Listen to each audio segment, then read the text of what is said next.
시작. 준비.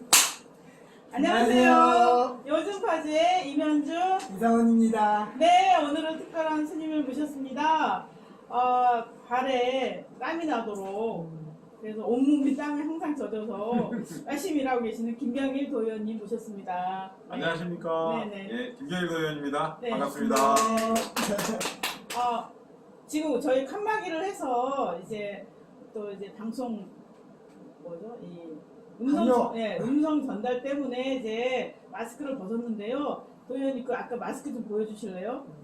네, 저희 파주가 발전하려면 이런 일이 있어야 됩니다. 개성 공간 재개 선언이 있어서 파주가 발전했으면 좋겠는데 그 염원을 갖고 이 마스크를 쓰고 다니시더라고요. 그것도 굉장히 인상적이었습니다.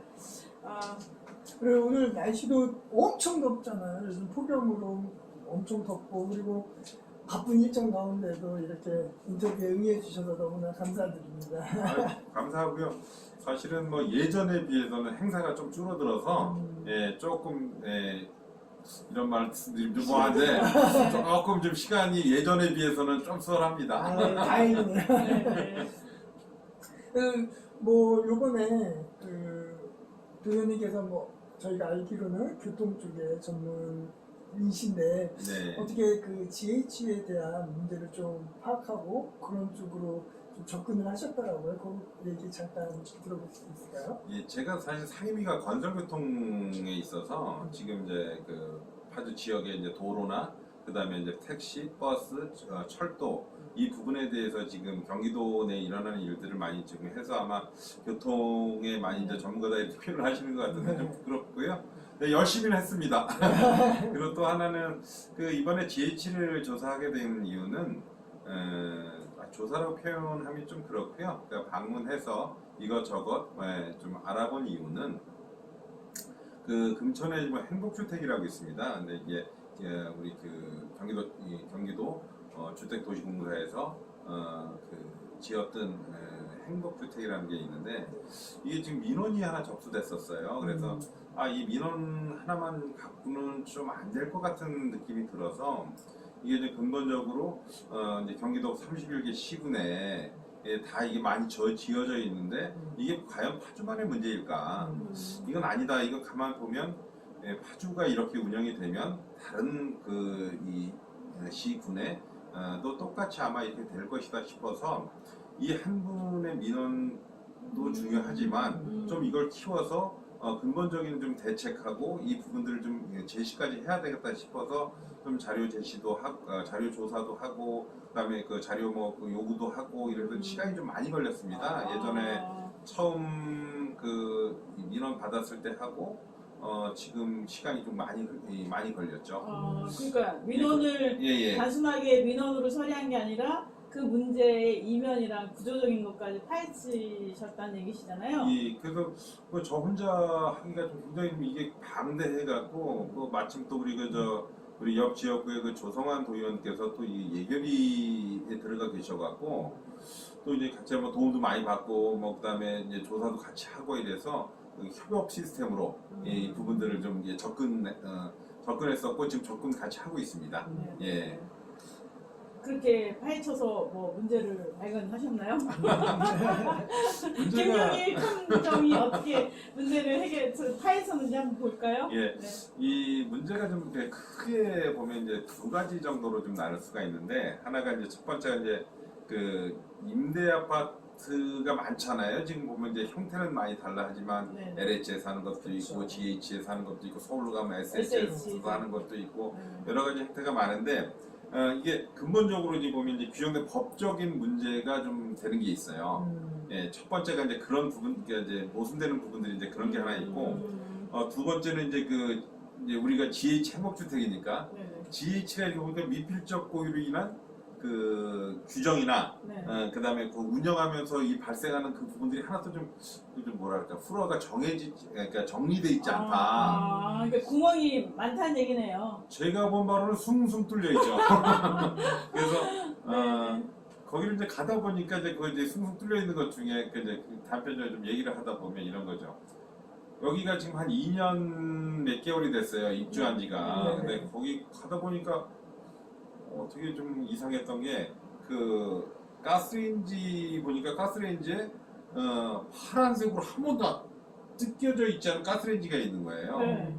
그래서 이제 저희 우리 제가 이제 사랑하고 존경하고 우리 박태현 상담가님하고 그때 같이 갔는데 네. 이 상담가님하고 같이 눈 마주치면서 한참 놀랐어요. 네. 아니 이거는 한 번도 안 했나 봐요. 그러니까 분양이라고 그런 게 아니라 좀 임대를 안 한 것 같은 거예요. 그래서 물어봤어요. 그래서 정말 2년 동안 한 번도 하지를 않은 거예요. 그 빈 거였죠. 그걸로 2년 동안 그렇죠. 남겨둔 거예요? 예. 우리는 못 들어가서 그러고 있는데. 정말 이상하시죠? 네네. 그래서 저도 이제 거기에 자꾸 이제 이게 의구심이 들고 이 부분들이 있어서 이게 보니까 그 다음에 이제 그 다음 거를 이제 보니까 거기 비치 대장이라고 그럴까요? 네. 이런 게 하나도 돼 있지가 않아요. 음. 예를 들면 CCTV는 뭐 한 10개가 돼 있다 그러면 A 장부에는 7개가 돼 있고 B 장부에는 9개가 돼 있고 C 장부에는 뭐 한 10몇 개가 돼 있고 그리고 이게 전혀 관리가 안 되는 거예요. 그러니까 이게 거기다가 또 이제 또 하나 보면 거기 이제 행복주택 가셔서 보면 이제 이제 헬스클럽이나 그다음에 이제 편의시설이 이걸 하게 돼 있는데 네, 공용 공간 네네. 있는 거죠. 네. 공용 공간도 지금 가 보면 하나도 지금 거기에 구조나 이 부분들 그다음에 시설이 하나도 돼 있지가 않아요. 헬스클럽에 그렇게 어떻게 운동을 하는지 모르겠어요. 그냥 거기 방 같은 데다가 그냥 공간만 그냥 거기다 헬스장 이래놓고 그냥 있고 헬스기구 없고. 헬스기구 없습니다. 근데 거기에 더 저기 한 거는 헬스기구는 없는데 거기 또 뭐 이 자산장에는 그게 적혀 있는 데도 있고 그냥 이게 장부에는 네네네네. 현장에는 없는데. 그러니까 이게 과연 그렇게 되면 이 GH는 경기도민의 세금을 갖고 운영을 하고 져서 우리 시민들한테 그 주택을 주는 거잖아요. 그러면 이제 저희가 이게 보면 또 합리적인 의심이 안 들 수밖에 없는 게 그러면 재고장에는 자산장에는 있는데 현실에는 없다. 이거 어떻게 생각이 되느냐? 이게 하나만 봐도 이게 구멍이 너무 큰데요. 예, 그래서 그때 당시에는 상당히 좀 사실은 좀 그때 표현을 안 했지만 좀 사실 좀 충격적이다. 예, 이 정도까지 좀 생각이 좀 들었었어요. 아니 그리고 GH 주택 같은 경우는 보통 이제 원룸이나 투룸 같은 경우도 한 40만 원, 50만 원 하는데 행복주택은 10만 원, 20만 원대잖아요. 네네. 그러니까 못 들어가서 사람들이 안달인데 2년 동안 두 채나 비어 있었다는 거는 너무 좀 심각한 문제 아닌가 이런 생각이 드네요. 그 두 채는 아예 그러니까 임대를 안 한 거고 또 하나는 이제 보통 LH에서 하는 거는 이제 세입자들이 살다가 이제 나가면 네. 6개월이든 얼마든 한꺼번에 모아서 이렇게 다시 재공고를 하잖아요. 네. 근데 여기는 그런 시스템 자체가 잘 안 되는 것 같아요. 그러면 그게 또 다시 어떤 부분으로 돌아가냐? 자 그러면 지금 이 구조는 이 행복주택 구조는 GH하고 동부건설 컨소시엄으로 해서 또 하나는 관리업체를 동부건설에서 관리업체를 지정해서 하는 시스템이거든요. 네. 네, 전반적으로 얘기를 다 들어봤는데 제가 궁금한 거 몇 가지. 네네. 그러니까 첫 번째로 우선은 이게 시작을 하게 된 게 어떤 민원이 들어와서 시작을 주사서 했는데. 그 네네. 민원은 어떤 케이스였나요 혹시? 그 민원이 이제 거의 입주민이셨어요. 근데 네네. 이제 그 입주민이셨는데 저희가 이게 참 너무 짠했던 게 뭐냐면 제가 좀 짠했던 게 뭐냐면 이분이 오셔갖고 이런 말씀을 하세요. 제 신상은 안 밝혔으면 좋겠다는 말씀을 계속 하세요. 그래서 왜 그러시냐? 저는 그때 처음에 이해를 잘 못했었어요. 제게 네, 그래서 아니 이 부분들은 사실은 저는 이렇게 생각을 하거든요. 또 우리가 이제 우리 역사적으로도 그렇지만 어떤 사고가 있을 때, 그러니까 어떤 이제 사건이 있을 때 보면 그 당사자들이 들어가서 해결을 하고 그 민주주의가 보통 이제 이런 케이스는 좀 뭐하지만 민주주의는 피를 먹고 산다, 피를 먹고 성장한다 그러잖아요. 그래서 저는 그때 그 얘기를 했어요. 그 민원인한테. 그럼 앞에 좀 나서 주셔라. 그럼 저도 같이 열심히 뛰겠다. 그런데 이분이 못 하시는 거예요. 그래서 그걸 참 왜 그럴까 하고 나중에 말을 들어봤더니 여기 보면 이제 그 행복주택에 들어갈 때 보면 개인정보나 기타 뭐 여러 가지가 전부 다 들어가는 거예요. 초본서부터. 그러니까 이제 거기에 금융정보 뭐 제공까지 뭐 다 들어가다 보니까 이 사람들이 이게 보면 이제 그 관리회사에 모든 게 다 오픈되어 있는 이런 부분들이고 이게 하나가 네. 또 하나는 또 어떤 부분이 있냐면 이제 그 임대아파트에서 보통 이제 한 1년이든 2년이든 계약기간 사고 이제 만약에 잘 되셔서 뭐 어떻게 되셔서 이제 사고 나오시잖아요. 네. 그럼 이제 거기에 이제 관리사무소나 이런 쪽에 권한이 생각보다 굉장히 막강해요. 네. 어떤 거 있냐면 뭐 예를 들어서 이렇게 뭐 벽지에 이제 예를 들어서 뭐 이제 뭐 이렇게 좀 보수 돼 있다. 이런 문제. 네, 그러면 관리소장한테 그러니까 잘 보인 사람은 그냥 그냥 나가는데. 예, 그냥 나갈 수 있지만 이 사람이 뭐 한번 와서 아 이거 전액 전부 다 이거 교체해야 됩니다 이러면 이 금액이 굉장히 상당히 많이 고가로 갈 수 있고 그러니까 그 불이익을 받을 수 있는 이 구조가 지금 이렇게 돼 있는 거예요. 그래서 이게 구조적으로 이 부분들이 좀 잘못돼 있다. 그러네요. 지금 요즘 지금 이 2021년도에 이런 인권과 개인정보나 이런 부분들을 다 굉장히 강화돼 있음에도 불구하고 여기는 조금 좀 동떨어져 있지 않나 하는 생각이 좀 들어서 이런 부분들은 사실은 GH가 사실 이 세입자들이나 이 부분들을 보호를 해야 하거든요. 근데 그런 것 자체가 너무 부족하다고 이제 생각이 드는 거예요. 어쨌든 개인정보 때문에 네. 앞에 민원인께서 나서기가 조금 그랬었다라는 거. 그 민원에 대한 사안은 어떤 거였었을까요? 사는 참 말씀드리기 좀 뭐하네. 네. 요건은 좀 이렇게 질문 주셨는데 요건은 이제 우리 또 보호자, 우리 그 증인 최초 제보자의 좀 또 그게- 여러 사항들이 있어서 요건 좀 드러나게 그렇죠. 민원 사항을 알게 되면 그게 누군지가 알게 명시가 되니까. 돼가지고 그 예, 예, 예. 개인정보에 근데 그분은 참 그래도 이제 여러모로 그래도 이제 애를 쓰셨네요. 그래서 용기를 내신 거네요. 그러니까 제가 듣기에는 이제 LH 같은 경우는 LH 공사가 입주자들 서류를 받아서 임대 계약을 하고 그다음에 관리 주체는 설령 LH가 관리사무소를 계약을 하잖아요. 그렇게 하는 반면 하는데 이 GH가 아니라 관리 업체가 입주자들 정보를 다 갖는다는 거잖아요. 네네 네. 그런 거로 알고 있습니다. 그러니까 이거는 진짜 큰 문제네요. 그러니까 그때 가보면 관리소장님한테 너무 이제 뭐 보면 권한과 감독 권한과 이런 부분들이 너무 집중돼 있던 느낌이 좀 있었거든요. 근데 이거는 좀 문제가 있어요. 그다음에 또 좀 이런 부분들이 또 좀 어떨까 모르겠는데 보통 그 민간 아파트 같은 경우는 이제 관리비나 이런 부분들을 보통 이제 입주자 대표회의를 구성해서 쓰잖아요. 그렇죠. 그럼 관리비나 이 부분들은 사실 전부 다 거기 입주자 대표회의에서 결정하지 그렇죠. 않습니까? 거기 입주자들이 결정을 하는 거죠. 예. 민주적으로. 네. 근데 여기 저희 우리 GH? 네. 임대주택 이 GH뿐만 아니라 임대주택은 어떻게 돼 있는지는 알고 계시죠? 임대인 협의회를 구성하지 않나요? 예, 임대인 협의회를 구성하는데 되게 웃긴 거는 내가 낸 이 세입자들이 낸 그 관리비임에도 불구하고 권한이 하나도 없어요. 아 그래요? 예, 그게 아까 말씀드렸던 그래서 상위법의 이 부분들도 사실은 이거 이거 법으로 좀 바꿔야 돼요. 그리고 제가 이 말씀을 또 왜 드리냐면 지금 저희 이제 저희가 지금 앞으로도 이제 주택 공급을 할 때 임대주택이나 이 비율들이 상당히 그쵸. 올라가거든요. 네네. 자 올라가는데 이 부분들이 해결되지 않으면 않으면은- 이 똑같은 사람들이 계속 전국에서 다 똑같이 발생할 거예요. 네. 그래서 저는 이번에 대통령이 누구 되실지 모르겠지만 우리 당내에서는 이 부분들을 한번 대통령 공약으로 한번 넣었으면 어떨까.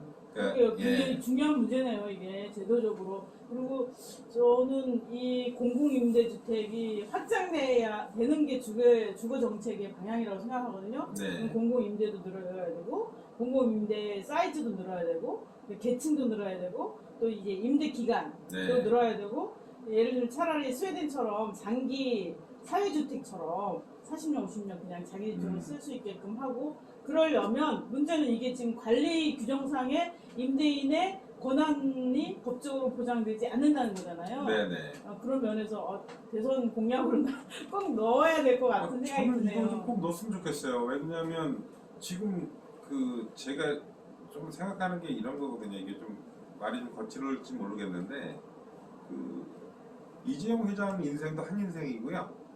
예, 저도 한 인생이고 임대주택 사시는 분도 한 인생이에요. 네. 자 그런데 이거는 사실은 공평하지 않고요. 최소한 내가 내는 관리비는 내가 권한을 행사할 수 있어야 된다고 생각을 해요. 이것이 공정의 문제고 이 형평성의 문제고 그런 거라고 생각을 하기 때문에 이 부분들은 꼭 좀 많이 방송을 그러게요. 어느 분들이 보고 계시다면 꼭 이 부분들이 좀 감안됐으면 앞으로 아까 저는 우리 이면주 이사장님 말씀에 저희 100% 공감하고요. 저희 주택이 앞으로 가야 할 길이라고 생각을 해요. 그래서 근데 그 길을 갈 때 이렇게 합리적이지 못한 방향으로 가면 안 된다. 이거는 그 의지의 문제잖아요. 예, 의지만 가지면 충분히 할 수 있다 생각합니다. 어쨌든 그 임대주택에 들어가 있는 분들이 관리비는 내는데 그거에 대한 의사결정 권한이 없다. 이런 네네. 부분이 해결이 돼야 된다라는 네네. 부분이 그거를 제도가 받쳐줘야 이게 받쳐줘야 된다는 거. 된다는 거죠. 아, 예, 그러면 정말 좋겠습니다. 예, 그러면 지금 그 GH 공사가 그러니까 뭐 영종률을 좀 높이고 그래서 그 기본주택이라고 해서 집을 많이 짓고 많이 보급할 정책을 이제 제안하고 그랬잖아요. 네. 그거를 펼칠 생각이고 그런데 이런 문제가 이렇게 발발하게 되면 뭐 이런 기본주택 정책이라든지 임대주택 보급 정책에 약간의 그 제한이 되지 않을까. 야, 너네 이렇게 해봤자 제대로 안 되는데 뭐하러 또 지으려 그래? 라는 여론이 생길 수도 있잖아요. 그런 면에서 네. 임대주택 공급, 기본주택 공급에 대해서는 어떻게 생각하시는지. 저는 반대로 생각해요. 아, 네. 이게 지금 행복주택처럼 이렇게 플러도 만들어지지 않고 이렇게 하면 문제가 되죠. 근데 이걸 기회로 잡아서 다시 이제 과정을 딱 만드는 거예요. 그래서 그냥 지금 그 GH뿐만 아니라 임대주택 뭐 통합법이라든가 아까 좀 전에 말씀드렸던 그 부분들을 투명하게 관리 개인정보도 보호하면서 아까 우리 존경하는 우리 이면주 이사장님 말씀하시는 이런 정치인이라서 그래요. 네.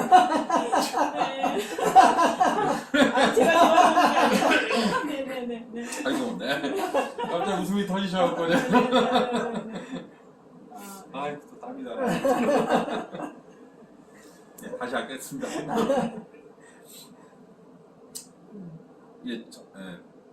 저는 우리 이사장님 말씀하셨던 그 부분들하고 좀 반대로 생각하는데요. 이게 지금 행복주택이 기회가 돼서 이 프로세스가 딱 좀 정해진다면 더 좋은 기회가 되지 않을까. 그다음에 지금 저희가 지금 기본주택이나 그다음에 뭐 이제 우리 임대주택이나 이 시장이 점점 더 확대해야 된다는 건 다 동의하는 상황이라고 보거든요. 자, 그러다 보면 거기에 거주하는 그 인구나 시민들이 점점 늘어나잖아요. 근데 이런 시스템을 갖고 계속 살아야 한다면 이거는 점점 더 많은 사람이 불행이 되지 않겠습니까? 아, 네. 그래서 이 시스템을 프로세스를 정확하게 좀 이번에 좀 만들어서 그러니까 성격은 다 다르지만 LH나 SH나 뭐 GH나 뭐 하는 부분들에 대해서 이 시스템만 딱 설정한다면 저는 오히려 이게 이 위기가 기회가 될 수 있다. 네. 이렇게 봅니다. 저는 이렇게 하는 게 임대주택이나 사회주택이나 기본주택을 확장하는 데 더 도움이 될 것이다 이런 얘기시죠? 예, 당연히 네, 그다음에 아까 말씀하신 대로 그렇게 주택이 가야 되고요. 그다음 행복주택 이게 뜻이 되게 좋습니다. 왜냐하면 여기 지금 뭐 청년, 대학생 이 부분들이 이 사람들이 되게 보면 요즘 말씀드리는 게 보면 그 주택을 사고 갈 때 디딤돌이 없어졌다고 얘기하잖아요. 근데 충분히 이게 디딤돌이 될 수가 있어요. 그다음에 또 우리 또 어르신들 같은 경우는 또 여생을 또 편하게 작은 돈으로 그리고 영위할 수 있으니까 이 부분들은 여러 방면에서 괜찮습니다. 그리고 우리 그 국가경제도 우리 이 대한민국이 사실 보면 지금 성장률이 정체되어 있는 부분 중에 하나도 이런 거거든요. 저는 이렇게 생각해요. 부동산 가격이 이렇게 높으면 사람들이 가처분 못 하잖아요. 자, 그렇기 때문에 이 소비가 굉장히 줄고, 그럼 소비가 줄고 인구가 줄다 보니까 결국 보면 저희 그 성장률이나 기타 이 활력도 경제적 활력이 떨어지고, 그래서 주택이나 이 부분에 대해서는 정말 그 편하게 접근할 수 있고, 이렇게 막 10억, 15억, 20억 집 한 채 아파트 하나에 이렇게 가는 건 정말 문제가 있는 거고요. 우리 후손들한테도 정말 이런 행태입니다. 예. 주택은 공공성 강화하는 게 맞아요. 필요해요. 그런 쪽으로 가야 예. 된다는 거는. 저는 거기에 충분히 동의하고요. 예, 그렇게 가야 된다고 봅니다. 또 질문하실 거 있으시면. 아니 그래서 지금 저는 이 문제가 굉장히 중요한 문제라고 생각을 합니다. 그러니까 주민 민주주의 차원에서 이제 관리비를 임대인들이 직접 할 수 있게끔 하는 이제 권한을 이제 확보하는 문제, 또 이제 아까 얘기했던 것처럼 개인 신상이 건설사에게 즉 관리소 측에 바로 들어가는 문제, 그러니까 공사 차원에서 관리하지 않고 있는 문제, 그리고 그런 면에 또 DH 공사는 집을 짓는 것만 하지 관리를 하지 않고 있다. 관리에 대해서는 손을 놓고 있고 구멍이, 의원님 말씀대로 구멍이 너무 많이 뚫려 있고, 그다음에 이런 문제가 있는 배경에는 제도적인 그러니까 이제 허점이 있다. 그래서 그걸 이제 대선 공약을 했으면 좋겠다라고 하는데, 그런 면에서 지금 오늘 얘기한 거는 주거 정책 차원에서, 주거 복지 차원에서 굉장히 중요한 문제라고 생각이 들고요. 네. 저희도 앞으로 계속 관심을 가질 생각입니다. 네. 요번에 요 근래에 그 청년 주거 문제 때문에 네. 이제 국민들이 많이 분노하기도 하고, 또 LH 비리 문제가 있었지 않습니까? 네. 이런 문제를 보시면서 의원님이 생각하시는 주거 복지 정책, 주거 정책 이런 거. 그래서 대통령으로 나가지는 않지만 정치인은 누구나 꿈을 꿔야 되고 이런 관점을 가져야 됩니다. 네, 예. 주거 정책 한번. 예, 뭐 제 현 사이즈에 비해 너무 큰 이제 물음을 주셔갖고 잠깐 이제 뭐 말씀을 드리면, 저는 우리 아까 말씀 주신 대로 주거 정책이 의식주 중에 정말 큰 부분을 차지하잖아요.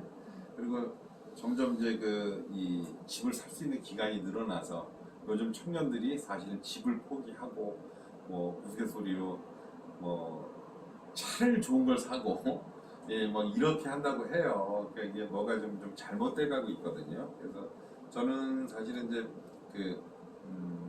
주거 정책 잠깐 말씀드리고, 저는 해법은 다 나와 있다고 생각해요. 그다음에 어떻게 하면 부동산 안정화 시킬지도 다 방법을 알고 있다고 생각합니다. 그러나 그거를 행하는 사람의 의지가 가장 중요하다고 생각을 하고요. 그래서 그 부분들은 지금보다는 지금 올라가 있는 주택 가격을 예전 수준으로 좀 낮춰야 하는 게 기본일 것 같고요.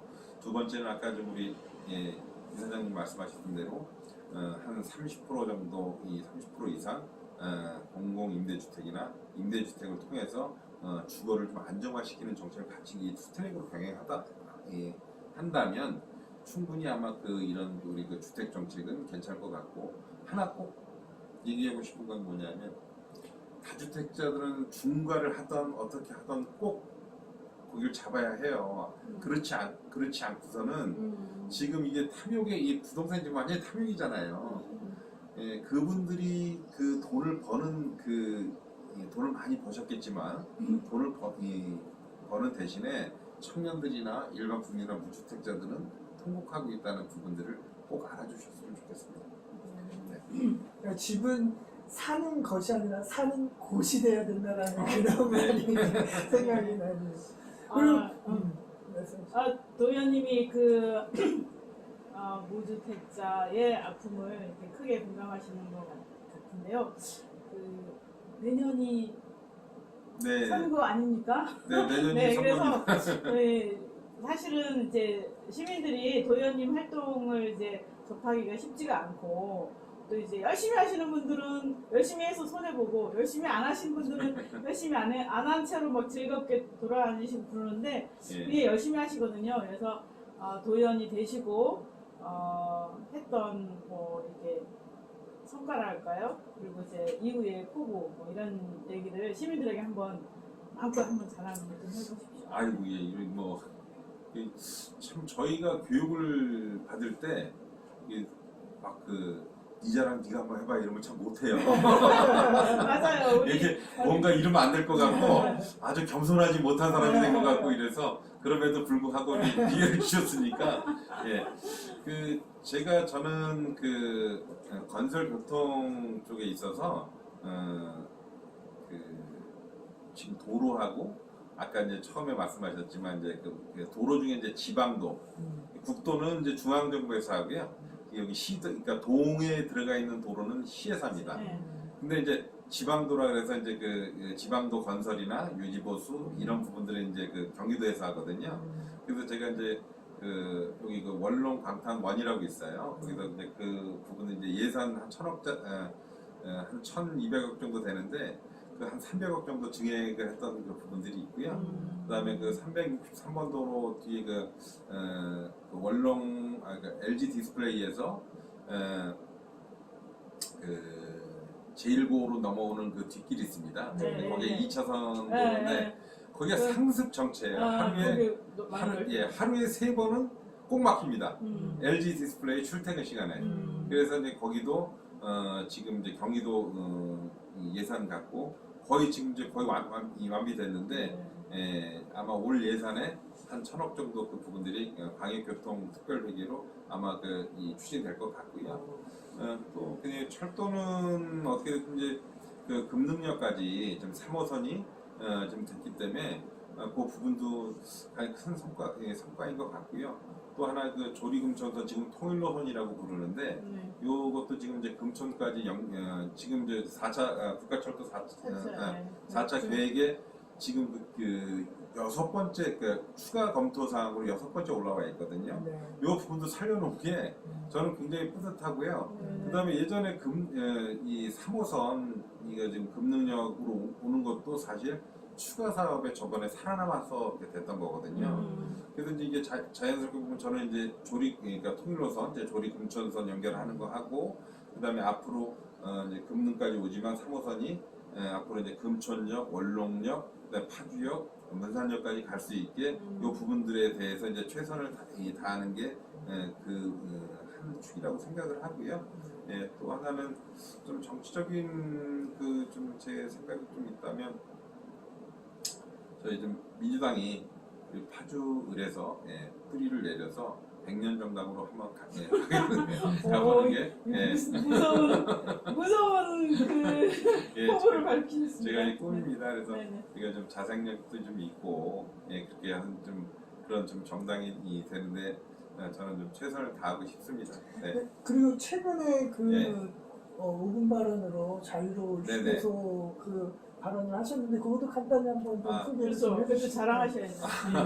이 자유로 휴게소는 이제 우리 시민께서 잘 모르시겠지만 자유로 휴게소 제가 2018년도에 그러니까 골자만 말씀드리면 2018년도에 제가 이제 거기 그 자유로 휴게소 심의위원으로 들어가 있었어요. 근데 거기 딱 가보니까 이 파주시에서 사실은 이게 운영을 해야 되는데 경기도에서 하는 거예요. 또 마침 또 거기 같이 이제 얘기를 하다 보니까 파주시에서 왜 안 가져가냐 그 얘기를 하는 거예요. 그래서 제가 그럼 파주시 빨리 줘라. 근데 거기에 지금 보면 지금도 수익이 약 한 5억 정도 나거든요. 근데 이거 좀 수리 잘 하고요. 그러면 저는 한 5억에서 한 10억 정도 사이는 더 올라갈 수 있을 것 같아요. 그러면 제가 좀 단순하게 생각했던 게 뭐냐면 한 10억에서 만약 이걸 장학 사업을 한다고 치면 얼마나 많은 우리 파주시 학생들이나 이 애들이 혜택을 많이 볼 수 있겠어요. 아니면 또 이 재원이 예를 들어서 뭐 도시관광공사 새로 신설되는데 거기 들어가면 지금 수익 사업이 없거든요. 거기다 조직에 이제 좀 돈만 쓰고 있는 거죠 지금. 네. 저기 돼. 그렇죠. 그럼 또 그렇죠. 거기에 또 지금, 이게 또 미랄이 돼서 세수에 얼마나 많은 큰 도움이 되겠어요. 그래서 제가 그 빨리 이제 2018년도서부터 이걸 넘겨라. 그리고 경기도도 오케이를 했어요. 네. 그래서 이제 그랬는데 이제 이게 보면 이제 그 내부적으로 무슨 일이 있었냐면 그 땅이 정리가 안 됐다는 거예요. LH에서 이제 다 갖고 있고 그러니까 이걸 다 넘기고 이러면 이제 그 넘겨주겠다. 그래서 이제 제가 좀 기다리고 있었는데 이게 그래서 얼마 전에 끝났어요. 네. 근데 안 넘겨주는 거예요. 아, 그 절차가 끝났는데. 네. 그래서 제가 경기도에 계속 물었어요. 왜 안 넘겨주냐. 그랬더니 조금 이런 얘기면 마음이 좀 바뀐 것 같아요. 그 51억이나 들어간 그 경기도 자금이 들어갔는데 이걸 어떻게 그냥 주냐는 거예요. 아니 그래 그냥 줘야지. 그러면 무슨 파주시가 그걸 무슨 개인 사업자도 아니고 또 어떻게 돈 주고 사냐. 경기도는 무슨 돈 주고 그 땅을 받은 것도 아니고. 맞아요. 그리고 이거는 경기도가 주기로 했던 문제이기 때문에 그냥 경기도가 파주시에 이렇게 좀 넘겨주면 된다. 그래서 그 5분만 원을 해서 이재명 지사님한테 좀 간곡하게 부탁의 말씀을 드렸고 우리 48만 시민들이 다 누구나 다 원할 것 같아요. 그래서 이 부분들은 앞으로 추이를 계속 보면서 계속 지금 파주시로 이관될 수 있도록 최선을 다할 생각입니다. 네네. 네. 오, 갑자기 그 자이로 휴게소가 내 거 된 것 같은 내 거라는 이런 기쁨이 막 무럭무럭 이렇게 일어나네요. 네. 더우신 날씨에도 이제 와주시고 그 다음에는 진짜 바쁜 도정 활동을 하시는데 사실 시민들이 의원님들을 자꾸 찾아뵙고 또 의견도 주고 또 격려도 하고 칭찬도 해야 되는데 사실 이제 시민들 스스로가 그렇게 하기가 좀 어려워요. 그러고서 뒤에서 욕하고 그러는데 그러지 말고 사실은 가까이 있는 우리의 일꾼이잖아요. 그러니까 우리 시민들이 스스로 먼저 도의원님, 시의원님 찾아가서 얘기하고 그런 자세가 필요하지 않을까. 이거야말로 참여민주주의 아닌가 이런 생각이 듭니다. 네. 네, 뭐 아무튼 우리 도의원님의 앞날에 창창하기를 기대하겠습니다. 아이고, 오늘 두 사장님께서 너무 깨워주셔가지고. 그러면은 저기 자유를 휴게소 화이팅 하면서 끝낼까요? 아이고, 좋습니다. 네. 자유를 휴게소 화이팅!